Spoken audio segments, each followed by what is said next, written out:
साथियों, गुरु नानक देव जी ने अपने संवादों में कहा है, गुर प्रसादी तनु हरि लाभ है, मिटे अज्ञान होई उजियारा। अर्थात गुरु के प्रसाद से ही हरि लाभ होता है, यानी ईश्वर की प्राप्ति होती है और अहम का नाश होकर प्रकाश फैलता है। हमारे सिख गुरुओं ने भारतीय समाज को हमेशा इसी प्रकाश से भरने का काम किया है। आप कल्पना करिए, जब हमारे देश में गुरु नानक देव जी ने अवतार लिया था, तमाम विडंबनाओं और रूढ़ियों में जूझते समाज की उस समय स्थिति क्या थी?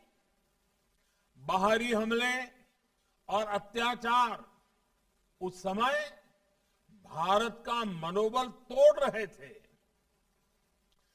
जो भारत विश्व का भौतिक और आध्यात्मिक मार्गदर्शन करता था, वो स्वयं संकट में था।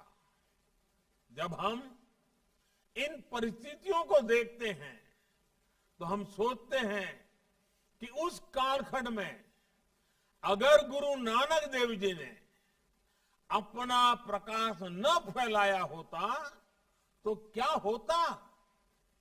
गुरु नानक देव जी और उनके बाद हमारे अलग अलग गुरुओं ने भारत की चेतना को तो प्रज्वलित रखा ही, भारत को भी सुरक्षित रखने का मार्ग बनाया।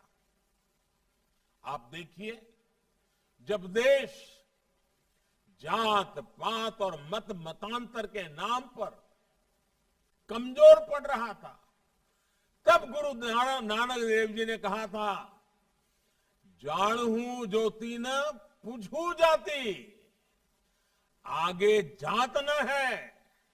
अर्थात सभी में भगवान के प्रकाश को देखें, उसे पहचाने, किसी की जाति न पूछिए, क्योंकि जाति से किसी की पहचान नहीं होती, न जीवन के बाद की यात्रा में किसी की कोई जाति होती है। इसी तरह गुरु अर्जन देव जी ने पूरे देश के संतों के सद्विचारों को पिरोया और पूरे देश को भी एकता के सूत्र में जोड़ दिया।